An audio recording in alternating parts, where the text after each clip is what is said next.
أعوذ بالله من الشيطان الرجيم ادع إلى سبيل ربك بالحكمة والموعظة الحسنة وجادلهم بالتي هي أحسن إن ربك هو أعلم بمن ضل عن سبيله وهو أعلم بالمهتدين. Bismillahirrahmanirrahim. Assalamu alaikum wa rahmatullahi wa barakatuh. Welcome everyone to our latest Converts podcast. Today we have a very interesting guest who comes from a mixture of a Hindu and Roman Catholic background before he converted, mashallah. Let's meet Brother Hamza. Assalamu alaikum wa rahmatullahi wa barakatuh. Thank you so much for coming and being willing to share your story, inshallah. No problem. So you, interesting background. Do you want to tell us where you grew up and any... Yes, so I came to the UK as refugee in 1993. Before that I was in Sri Lanka. Mm-hmm. I was raised by my mother's family who were Roman Catholic, but my father's family was Hindu. That's interesting. Is it common to have like Roman Catholics in Sri Lanka? Yeah, it's a bit where there was some dower from the Roman Catholic side, so there are Roman Catholics, but it's more of like, I'm not sure if you're familiar with the term of rice Christians. So with Hinduism, there's like caste systems. So the way you can escape that is by changing religion. Right. And so my great-granddad basically said, okay, he's done with being a lower caste, I'm out. Right. And he became Roman Catholic, which is it's interesting. It plays into the why I became Muslim later on down the line. Uh-huh. Because in Hindu culture, when somebody gets married, there's a dowry system. Yeah. And most of the time is the husband that gets a dowry, compared in contrast to Islam. And so the husband it's kind of like a sale of a cow, really. So the mother, they'll raise the son, and then if he's like got a degree, he's an engineer and stuff, they'll bring him up and they'll say, okay, this is my son, I've educated him this much, now give me money. Right. And so that was the case with my father. He got sold. He was like an academic person. Right. So he was very well known, and so he got a good dowry. He got like the family made quite a lot of money on him, and so that was the case. But the arrangement was for my father, so for myself and the father to come into my mother's family. So they kind of bought him, right, if that makes sense. It's not really normally the case. It's the other way around as the daughter goes. But because my mother's father was quite wealthy, so he was able to do that.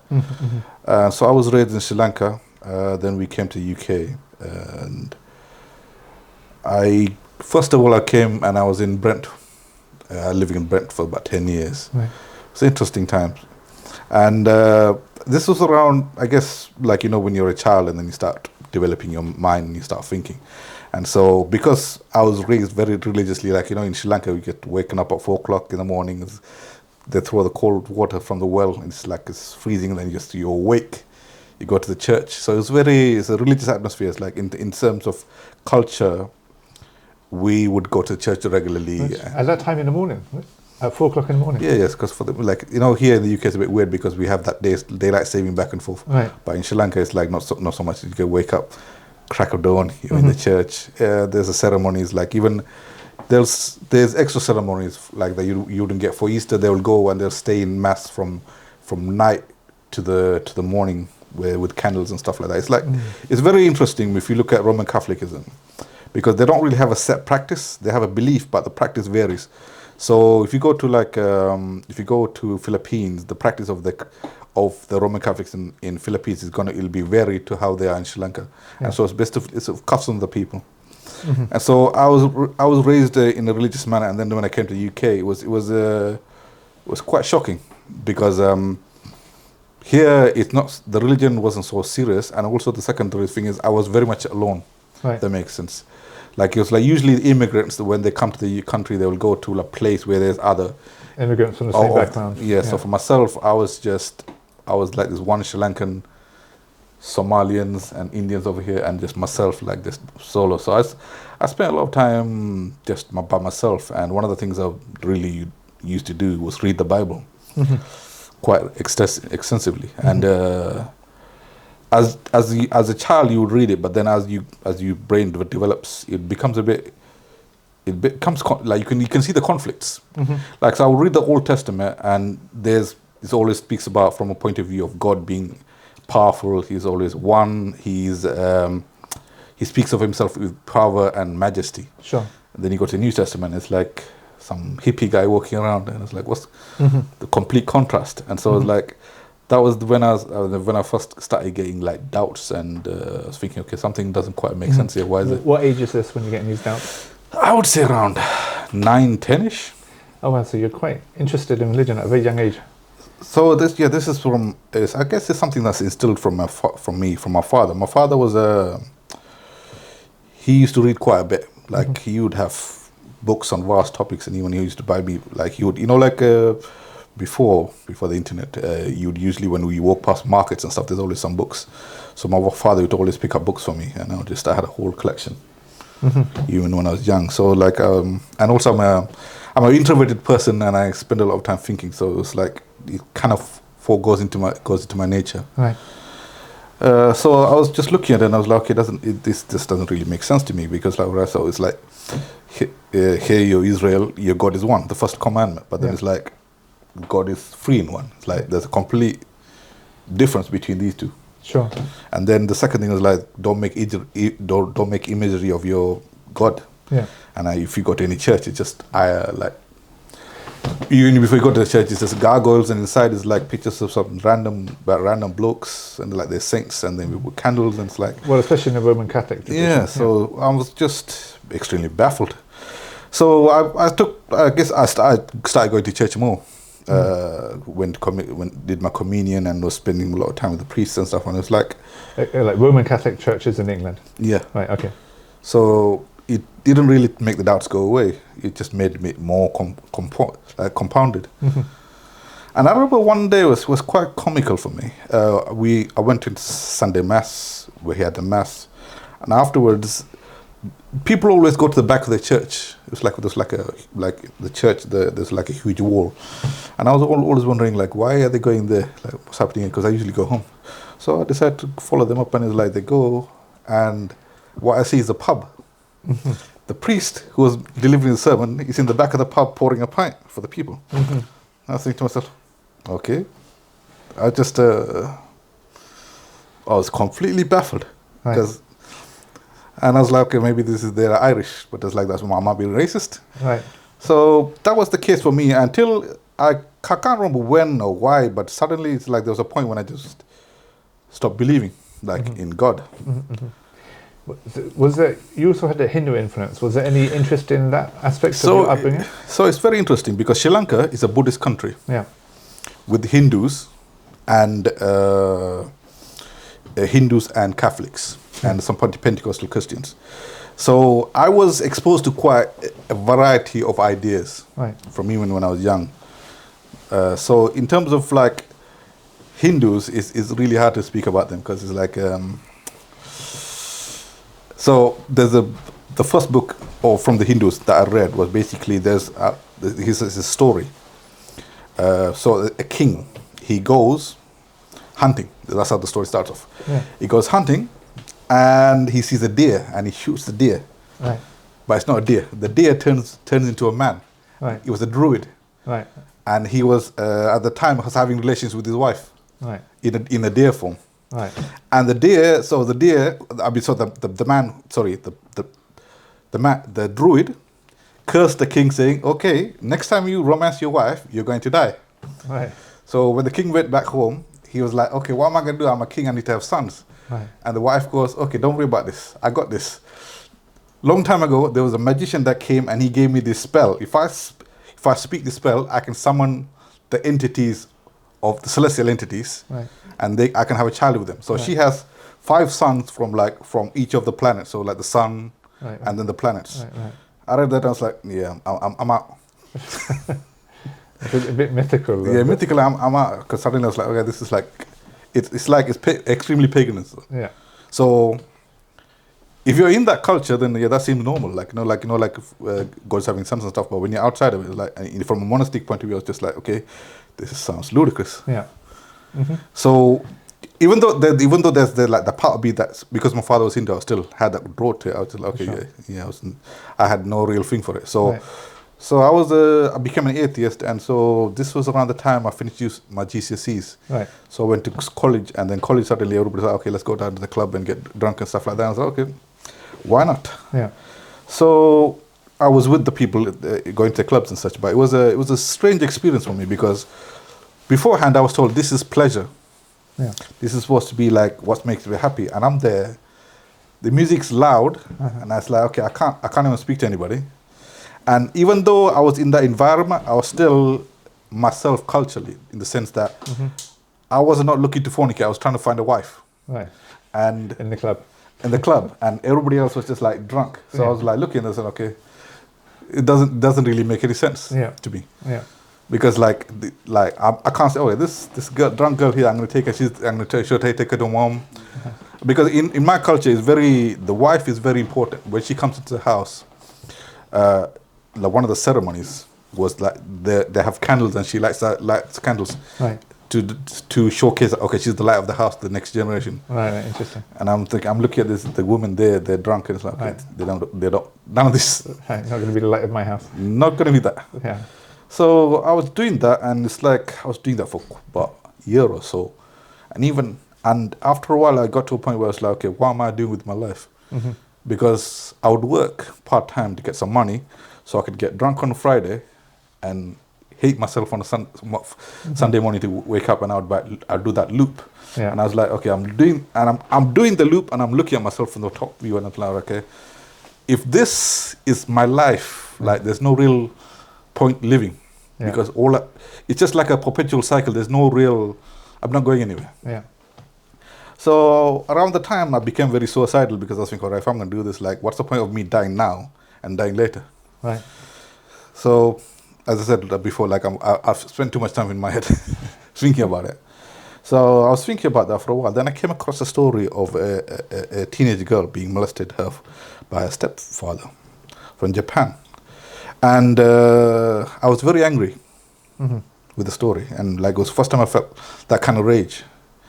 And that rage confused me because it conflicted with what I believed. I was a proper atheist, right? Yeah. So one of the things about when you embrace atheism is that the universe has no meaning. There's no right and wrong. Right. So I can't. So why did you feel this like moral rage? Yeah. So I was thinking to myself, this does not make any sense. How can I have on one side here, universe is meaningless, and the other side here, this is wrong? Yeah. And I was thinking about that for like a few weeks continuously, and I come to the conclusion it's like either A, I'm crazy, or B, there's like a higher power or something that's given me this criterion. Yeah. And so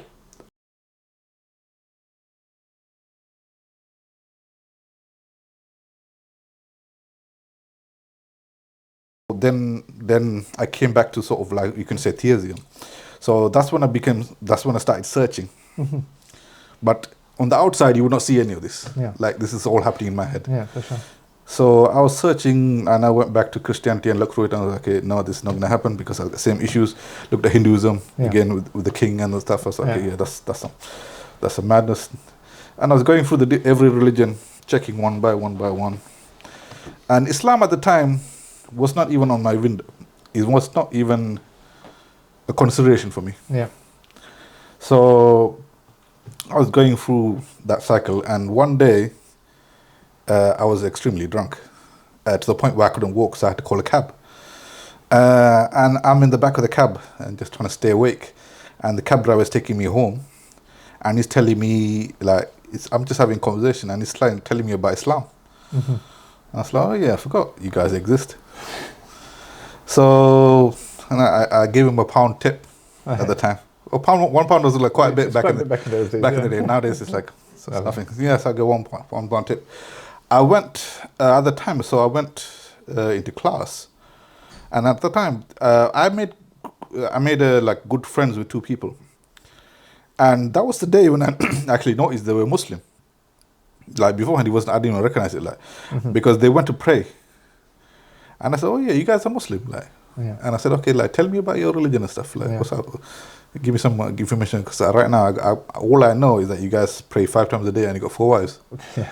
because that's all. Like I went to religious education. That's one of the most funniest things about religious education in secondary school. I went there for 5 years, and that's all they taught me. There's no teaching about who the Rasul Sallallahu Alaihi Wasallam is or anything of that nature. Yeah. So, and he was like, "Why don't you come down to my house?" And so we had a long conversation going down to his house. I asked him some of the most ridiculous questions imaginable.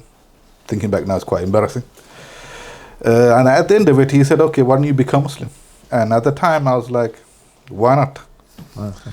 Because I did not believe in Islam. I was going through it, and I was like, "Why not? I'll become Muslim, see if it's true or false, so right. I can carry on. I can carry on with my search." So we went home. I became Muslim at Maghrib time, and things just went in the house. How old are you at this age? Early 20s, I would say, maybe 21, 22. Mm-hmm. Okay. I went home and I was all excited. I was like, "Mom, I've become Muslim. I'm going to fix my life up. I'm going to no longer be this crackhead."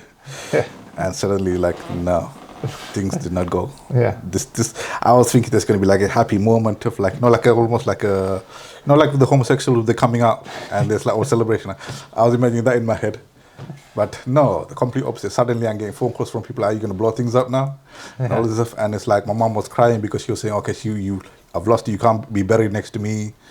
And my father he was a bit confused because he said, like, "I told you to look at religions, but I never expect you to take it seriously." So there was a lot of madness, and I just decided to stay. I hid in the masjid. So that was my escape. Wow. So you actually lived in it. Spent the night there and stuff. So like next to my house is a masjid, and alhamdulillah, this is a masjid that's always open. Oh wow! So no, at night times I would go to sleep, but I would spend most of I would go to college and I'd stay in the masjid.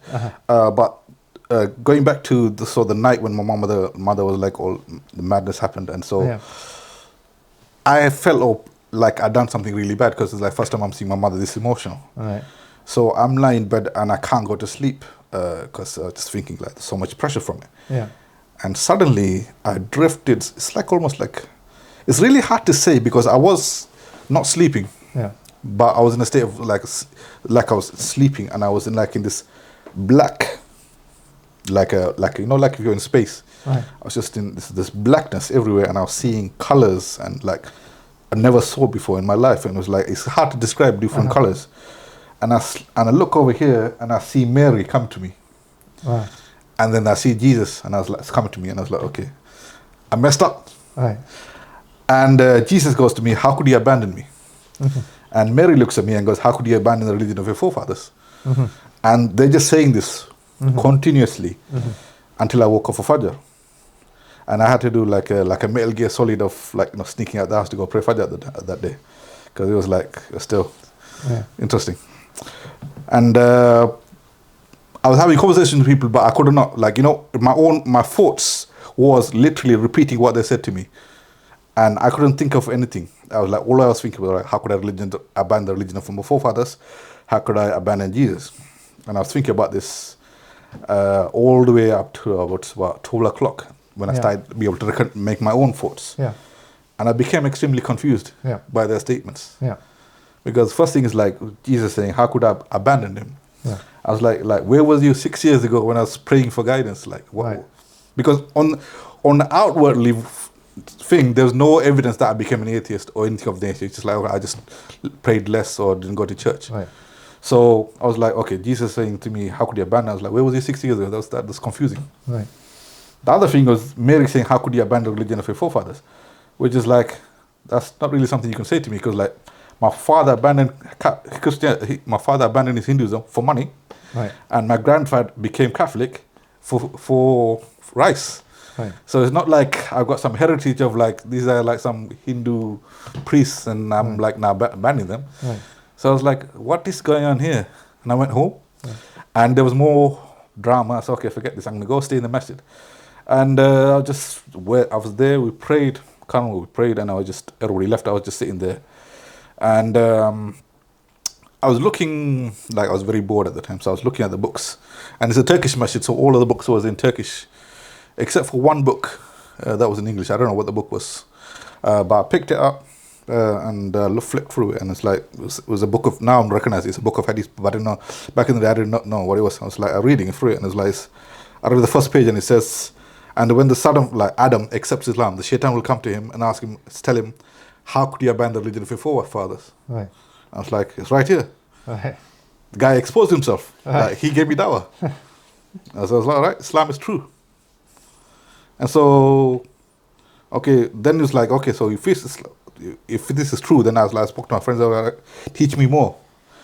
And you told me about Isa being a prophet, and I was like, okay, so I didn't really abandon him, I found the right version of him. Yeah.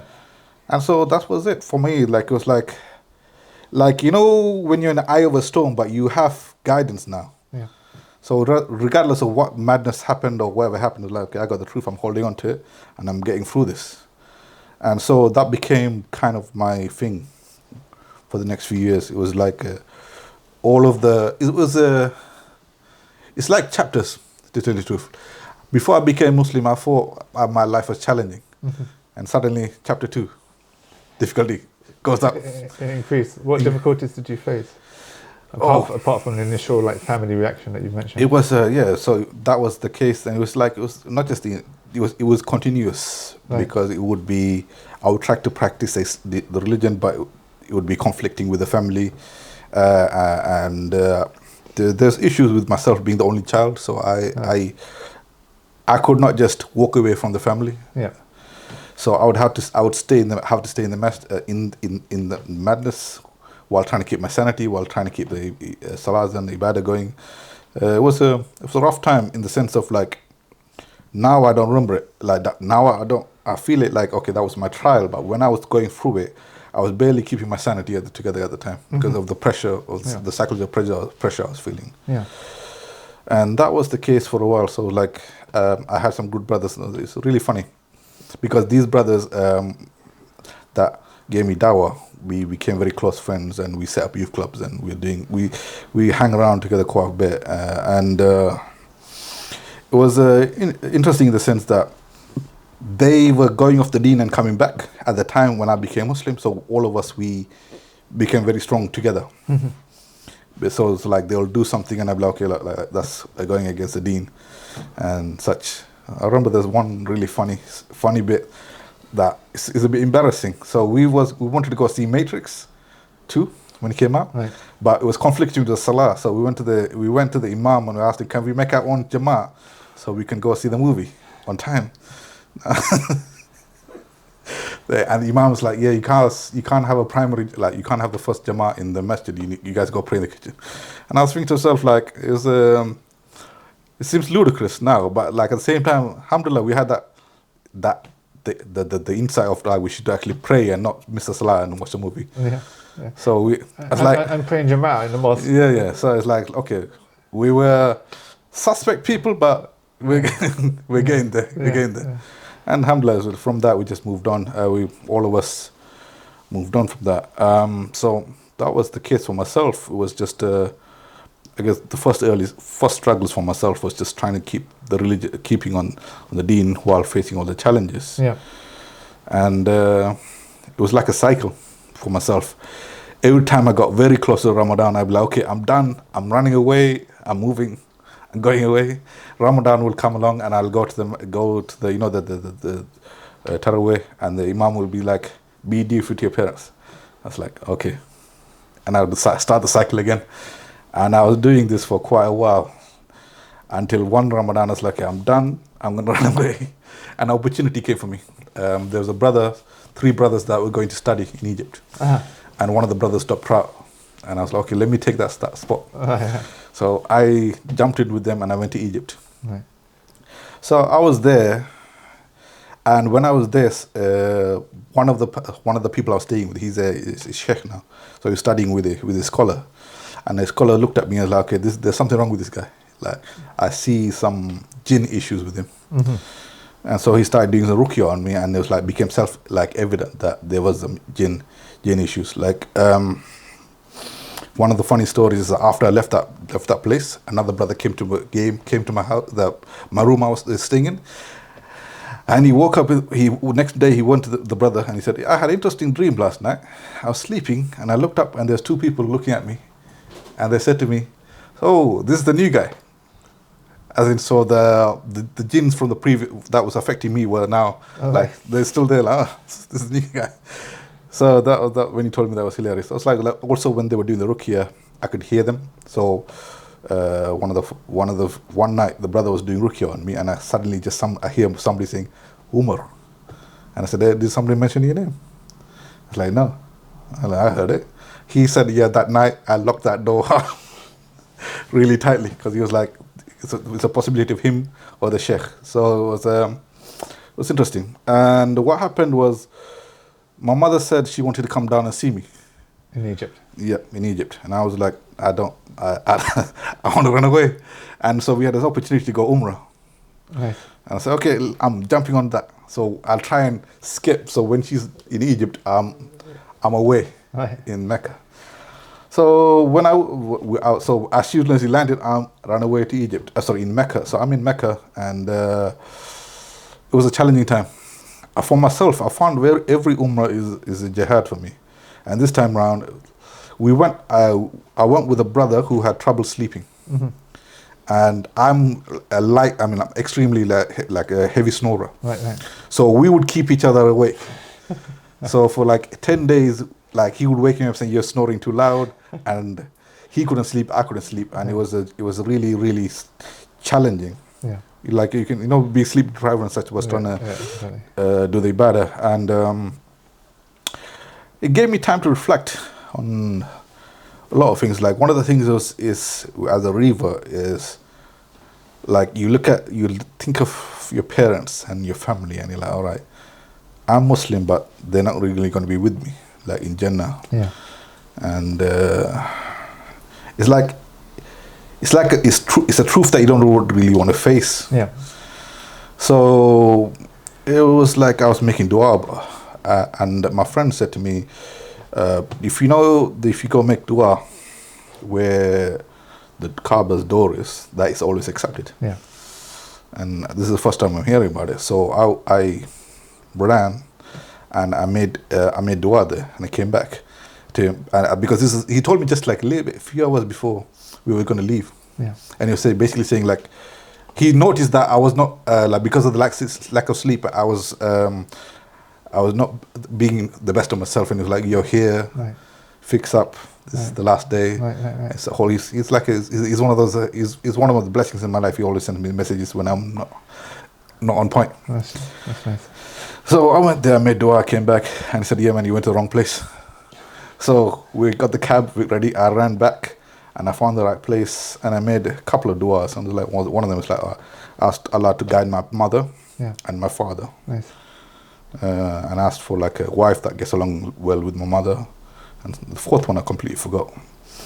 But we came back, and we came back to Egypt, and my mother, she was staying in a hotel, like a high class hotel, right. Because like that's how she rolls. And for myself, I landed, we went back to a house that we were staying in, and I went to see her, and she was crying, right.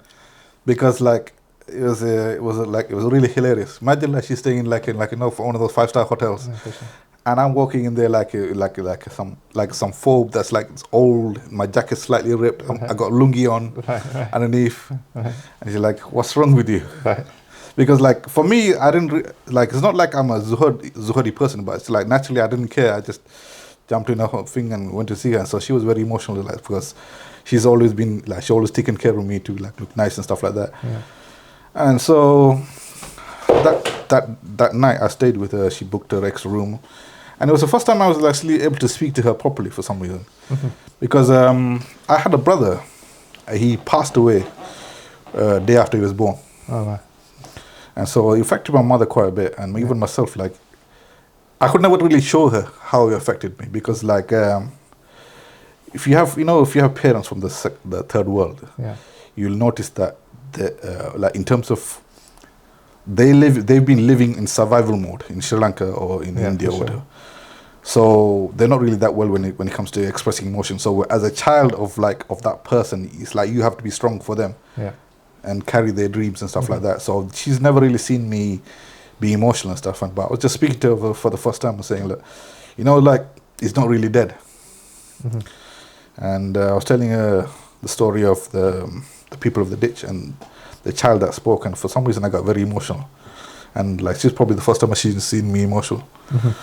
And I was telling her, like, you know, if you become Muslim, like, he's just over there, we can go see him. Yeah. Right? And she said yes, and I was confused. Because like, even though I wanted her to become Muslim, it's not something that I've dreamed of in my wildest dream, because it would actually happen. She really hated Islam, which turned out to be a funny thing, because so my mother is an extremely moral person. So when we moved to Brent, she came she made some friends, some male friends, Tamil friends, and one of the men was fornicating with a niqabi woman. Okay. So it was for her. She was like, she looked at that and she made it. She judged the whole of the Muslim based on that, saying like. So because of that, she was hating Muslims. But alhamdulillah, so when she became Muslim, I was just confused. I phoned up my friends and I was like, yeah, this is happening, guys. And then she became Muslim. We took her to Jummah. It's very strange, because I met a cab driver and at the time, and he helped me a lot. It's like all the tools I ever needed at the time would always come to me. So we took her, got a hijab, took her to Jummah, and I knew I had to come back to the UK like at that time, right? Because her family would not leave her alone. Yeah, for sure. So I jumped in a plane with her, cancelled the Egypt plan. We came back to the UK, and this is where the things got interesting. Yeah. So she was saying to me, yeah, remember that time I gave you that talisman and you refused to tie it? This was like years ago. And I said, yeah, I put it under your bed. And so like I look up, so I go to the bed and I take it, and it's like, imagine a cylinder and it's got the sihr carved into the copper. Wow. And so it's not some amateur thing, like, you know, people with paper you can destroy. Copper engraving, that's hard. Sihr meaning like magic. Black magic. So I was telling her, like, what happened with this? She goes, yeah, so after you became Muslim, I went to Sri Lanka and I met this young girl, and when she put her hand on my head, I felt like my head was going to crack. Wow. So I know she was so powerful, and I said to her, I had her do sihr on you so you can come back to Christianity. And I was like, yeah, that kind of makes sense, because I always find it very weird when I would have, so the way the sihr affected me, I would have hatred for Muslims. Yeah. But it would be very weird, because like, it's like, imagine somebody else's emotion that I'm feeling. Yeah. That's how it felt. So I would be like, okay, that's not normal. So when I got too close to the Quran, I would not want to go near it. It would like feel this laziness towards the Quran, or going to Salah and stuff like that. And it's like, I was very able to identify that this is not like my own feelings. This was just something else. But it was like when I was in Egypt, the Ruqya basically clarified it for me that I am experiencing secondary emotion from a secondary source, which is not of mine. Right. So when my mother told me, yeah, this is what we done, I was like, okay, yeah, that kind of makes sense. When my mother was a Catholic, one of the things is that she used to have a shelf with her idols of, you know, like Mary and stuff, like Mary and Jesus and her saints. And when I was growing up, she'd always have nightmares of things attacking her and things walking on the wall and stuff like that. So when I came back with her, and we did a deep clean of the house, got rid of the idols, it's like overnight all of that went away. And I was like, for her it increased her iman, because she can see straight away the results. But one of the complications was at the time, because my mother was like female, because she became Muslim before my father. There was at the time there was a couple of opinions, but for myself, we went the opinion, all right, the contract is broken. Right. Marriage contract is broken. So I told my dad, yeah, like, she's no longer your wife.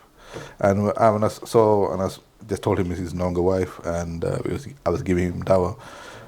And then I think a week after that, he said, okay, I'll become Muslim as well. MashaAllah. So the whole family became Muslim. I was like, okay, this is like some kind of dream, because like, even though I wanted it, I could never, like, I didn't really think it would happen. Oh, yeah, MashaAllah. How long ago was this now, when they both? This was quite about, I would say, about maybe 15 years ago. Oh, wow, MashaAllah. So Edward became Muslim, and then so my father, like my mom, decided to remarry my father. So I was a mahram for my dad. We had a second nikah. We had the whole walima and stuff like that. My father gave my mom like a scarf and some items as the mahar. He had to give the mahar this time. Yeah, this time around it was just interesting. So since then it was like, okay, so it was like, then my role shifted. So now before the role was okay, giving dawah. Now the role was okay, trying to keep them in the deen till they pass away. And alhamdulillah, my father passed away recently, just a little bit before the COVID breakout. And he died upon the deen. And alhamdulillah, so one of the strangest things, I was always afraid of trying to be dutiful with him in the last moments of trying to get him to say this shahada. But alhamdulillah, like he had an issue with his mind where he could come and go from like consciousness, so where he'll have sanity and where he would not know anything that's happening around him. Right. So when the time for him to pass away came, he was completely out of it. So like that responsibility was taken from me. So alhamdulillah, it was like something I was dreading that was taken from me. But alhamdulillah, he passed away. We buried him. It was really hilarious in a sense. He passed away and the lockdown happened. Right. So it was just myself and the brothers that I became Muslim with. We took him, washed him, buried him. Then we got thrown out the graveyard. Because they're like, okay, people are like, like they're trying to, they're like, it's scheduled. You guys have 10 minutes to get in there, get out. So it's fine. From that, it was lucky. No doubt, mom. Then it's just like taking care of my mother. And alhamdulillah, it's been interesting. Just holding the fort, I guess you can say. Yeah. How's your mother doing with her Islam now? She's better than me. Oh, mashallah. Yeah, she is better than me. It's very interesting to see like the person she was, and then Islam into her life, and then completely shift. She has no hesitation. Wow, that's amazing. I'll tell her like, okay, this is from the deen, and this is how you do it, and she will do it. There's no like, is this right, or like, there's no talking about it. She was like, if it's this is what we do, we do. And it was interesting because like with zakat and stuff like that, like trying to calculate it. And I was like, okay, you have quite a lot of gold. I think like, so like if she was to give that to me, it's like, okay, now I need to pay zakat on it. Like, nah, you keep it. So alhamdulillah, so it's been an interesting ride, so say. I got married in the interim time. Yes. My wife is also a revert from in Sri Lanka. She became Muslim, and amazing. And her whole family became Muslim. So amazing. It's very like when you sit back and you look at the lines of our life, it's like I feel like I'm on a journey, on a train. Allah's taking me through the process, and it's just a matter of being patient. Like in the beginning, like one of the things is I really want my parents to become Muslim, but the fitna at the time was so much that I wanted to run away. But all I had to do, like I would speak to them about the religion, but that would just go over their head. All I had to do was be patient in that time and be a dutiful son, and then I got that. Even though it was like I did not want to do it because like it was just a lot of fitna at the time. And so similarly, I think that's a pattern I'm noticing. It's just like, as you say, as long as I hold on to the deen and I go through it, everything I want comes to me. Like even with my wife, she became Muslim, but she's from a Tablighi Jamaat background. Right. So there's a lack when it comes to learning and stuff like that. Right. So when she came to the UK, she's now applied and she's just finishing an Alamia program. Nice. In Nakhla. And so that's what she wanted. She's like, that's the dua that she made. Nice. And then she got married and she came to the UK, and it's like, she was telling me like, I could never imagine myself getting married to some guy from London and moving. And it's like, because she was living she was quite destitute in Sri Lanka. It was really, when I went to, when I got the proposal, I sent my mother to go see her. And my mother came back and she said, okay, this is the daughter I want. Nice. So I went there to see her, and when we walked in, I looked at the house and it's like, yeah, this is not a house. This is like somebody's garage that's been re-thinged, like, rearranged. Because the door, there was no door. It was like a shelf, like the garage. Yeah, the shutters. Yeah, and I was like, okay, this is going to be interesting. Listen. So I spoke to her and I was like, okay, alhamdulillah. I got married, and then like she was saying to me, like, yeah, I could have never imagined that I would be like going from that level of like destitute to where she can now take care of her family and things of that nature. So alhamdulillah, it's reminds me of the Quranic verse, وَمَن يَتَّقِ اللَّهَ يَجْعَلْ لَهُ مَخْرَجًا وَيَرْزُقْهُ مِنْ حَيْثُ لَا يَحْتَسِبُ. And whoever has, good consciousness, fear of Allah, then Allah will make an opening for them, and will bless them with wealth or rizq. So it reminds me, this is what you're saying regarding your family. You had patience, you followed the deen, and Allah made the opening for them to become Muslim. And your wife, she made this dua, and then Allah gave this opening for her to learn the deen and to come to England and to be more stable in her, livelihood. Amazing, mashallah. I mean, I see it in the sense of like, lives the hadith, and it's like Allah elevates people by the deen and stuff. Yeah.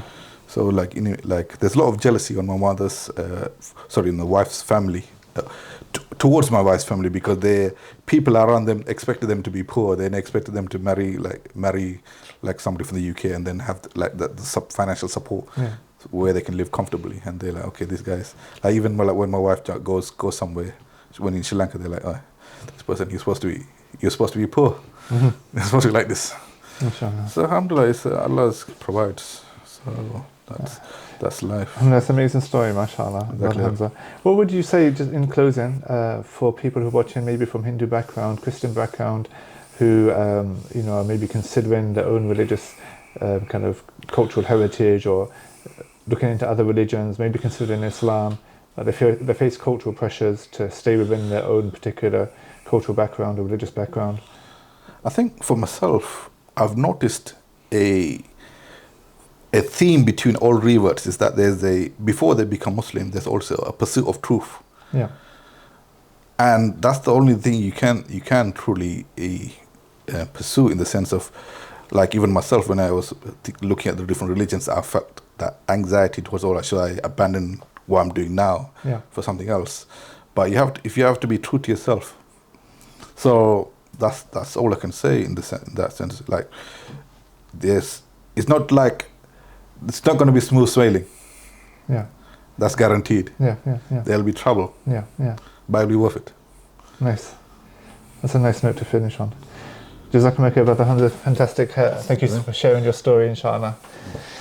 Jazakumullah khair, everyone, for watching. Please like, subscribe, and share this content with people that you think will benefit, and look forward for future episodes on the Convert podcast. Assalamu alaikum wa rahmatullahi wa barakatuh. أعوذ بالله من الشيطان الرجيم ادع إلى سبيل ربك بالحكمة والموعظة الحسنة وجادلهم بالتي هي أحسن إن ربك هو أعلم بمن ضل عن سبيله وهو أعلم بالمهتدين.